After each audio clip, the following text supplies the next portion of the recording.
Tell us who you are and who you're with. My name is Leesa Barnes. Do I look at you or the camera? You can look at me. Okay, I'll look at you. My name is Leesa Barnes. I'm author of the forthcoming book called Podcasting for Profit.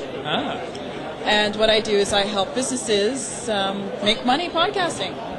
Now, do you have a podcast as well? I do. All right, where would we find that? You can go, well, let's see. I have 3. Okay. You can go to podonomics.com. Podonomics? Podonomics.com. Or cubicledivas.com. Cubicle Divas. Yeah. Or papazeek.com. I would... And P-A-P-A-Z-E-E-K. It's Z, not Z.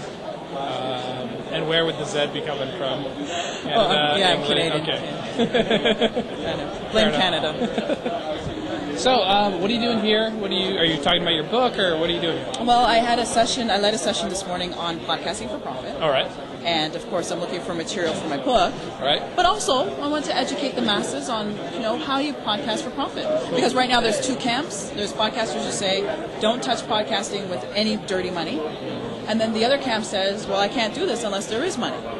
So I think I found a way to kind of meld those 2 interests so I can stop the hissy fit from going on. So and I mean, I guess a lot of people are afraid to sort of be burdened by having to report to somebody. Yes. How do you deal with that? Well, I just tell them to get over it. But what I do is I encourage them to look at podcast, like the different ways you can monetize your podcast, like 3 different methods. So you have the direct method, which is advertising, tip jars, donations, which is what everyone knows and understands. Then you have the indirect methods, which is now you know how to podcast, sell those services to someone else and teach them how to podcast or consult them and build their own podcast. So that's the indirect method. And then the integrated method is where you use your podcast as a lead generating tool and you lead people to your website or shopping cart or email lists, and you get them to buy and sell from you at that point. So the podcast is a way of getting them into your site. That's right. Interesting. And so when you understand the 3 methods, then now suddenly becomes, oh, wait a minute, I am getting paid here for podcasting, even though it is maybe an indirect or direct one. Now, a lot of the people here are kind of, host with our site, we'll give you a part of the profits. You think that works? Huh? Host with our site and we'll give you part of the profits? Yeah? Well, a lot of people are doing that, right? Like, I think Blip TV does that. I think TalkShoe does that. Yeah, and I know why they're doing that. It's because the volume helps to encourage sponsors and advertising. But, I've had my podcast now for, how long? 2005? Mm-hmm. That's when I launched my very first one. And I've never joined a podcast network. Okay. Actually, I just recently did. Never say never. Never say never. But the reason why I didn't for so long is because I was making money in other areas that I didn't really see the value in chasing down advertising dollars. So I think maybe for beginner podcasters, sure, joining a network. I wouldn't say it's a bad thing, but at the end of the day, there's so many other ways to make money besides advertising. So no need to lock yourself into any one contract with any one network. Right. Well, we have some live listeners, so I'm going to ask them for a second if they have any questions. Absolutely. Does anyone have any questions? Yeah, thanks, Marvin. I have one. In terms of the services and integration piece, how feasible is it to do that online? This is cool.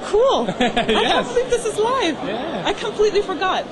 Okay, we call ourselves webcasters instead of podcasters. Well, of course, that makes sense. All right, so in regards to that question, a lot of things that people are doing are implementing affiliate programs. So what they'll do is interview a guest in their podcast, and if that person has a book or another product, then you would sign up as an affiliate of their product. Or if it's Amazon, you sign up as an associate and then provide that affiliate link on your show notes and tell people to click on that, go to that website, and then once they make that sale, then you get a commission back. Well, I think Doug was asking if you were to, say, become a consulting business, is that feasible to do online? Is that kind of what you're asking, Doug? Like without having to meet someone and train them how to use a microphone? Is that what exactly, Arvin, or use video or whatever you might do to show them how to use the equipment they had to get them up to speed. Okay, so in regards to that question, I do that all the time. I have a 90-day podcasting course, and what I do is for an hour each week, for 12 weeks, I teach a group of people how to podcast. And so they pay me some money, it's about maybe $600 for the 12 weeks. And then every week they call into a phone number, and I will teach them how to podcast. Now, for the weeks where we talk about editing and mixing and that sort of thing, then what I'll do is I'll change that to a webcast. So I'll use GoToMeeting or GoToWebcast. GoToMeeting. GoToMeeting.com, and then show them visually how to do these things. So yeah, definitely there's ways to teach and consult online. You see, my goal is to go in the bush somewhere with my 4 Rottweilers and then be able to teach people podcasting from the bush. And my house has to be near a lake. So That kind of sounds like you, Jeff. Yeah. I have a question also. What is the Student Loan Network? the Student Loan Network is managed by my buddy, Chris Penn, who's not here. And because I don't know too much about it, I will say go to the website and learn more on your own. I think they do podcasts on financial aid and student loans. Financial aid podcasts. And he's a great example of someone who used the integrated model, because what they do is they talk about different loans and grants, and then they recommend some, and then they get a referral commission back for referring the students to those loans. And I guess a lot of that is also, kind of volume dependent stuff. That's really volume dependent. Of course. Yeah, absolutely. Great. This is so cool. I can't believe this. Well, we'll give you our low card so you can check out the interviews and check out the Worldbridges Network. Any other questions from the audience? Yeah, one more, Arvind. What, in terms of the courses that you teach, what's the profile of a successful student? Yeah, I've got several. So one is a relationship coach based out of the UK. 12 months ago, she knew nothing about podcasting. She heard me on a free teleclass that I conducted with someone else, knew she had to sign up, and she just did. 12 months later, she was, is it 12 months? Yeah, it's about 12 months later. She spoke on podcasting on a subject she didn't know 12 months ago. She spoke on that very topic at a corporate podcasting summit that was held in London.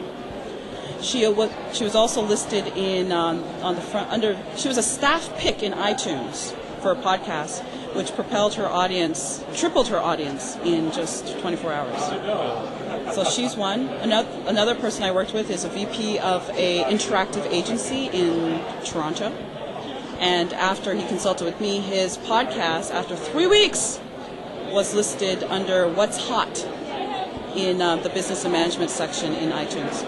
So a lot of us are actually educators. We do a lot of, our whole network is about teachers and students. What's the secret? Give us some tips for teaching online. We run a group called the Webcast Academy, which is just for teachers to come and learn how to webcast. Yeah. It's where I learned how to webcast. A lot of our broadcasters learn how to webcast there. What are you doing on that? Yeah, that's an interesting question I get all the time. I think one of the things that I've done is I've really learned to not do all the talking. I mean, I'm doing all the talking now, right? But you're the interviewee now. But yeah. But that's one thing I've learned is the real secret behind running these sessions over the phone or on the web, is that if I'm sitting there yapping the whole time, then my students have not gained any value. It's like one speaker said to me once. He said that if your stomach is not filled with water by the time you finish your lecture, it means you've done too much talking. And what he means is that you give activities to your students, you get them to do it, and you are able to sit back and sip water while they're doing the exercises during the class. And it's the interaction that counts. And I find that that's really the key, is to coach them along by giving them lessons to do and stop yapping all the time. All right. Sounds very Worldbridges. Very much how our philosophy of teaching works. Except for the making money part. Yes. We're working on that part. Well, get my book. Sounds great. So are you not? Can we get your card so we know who to? Yes, I can give you a card. Yes, but you don't have your book here. No, it's going to be published. We have to go to the affiliate link on Amazon. Well, that too. It'll be published in the fall. Oh, excellent. Yeah, the manuscript is due next week, on the 15th. And all right. I don't know if I'll make that deadline, but I'll try. All right. Great. Awesome. Well, thank you very much. Thank you so much. My goodness, I love this.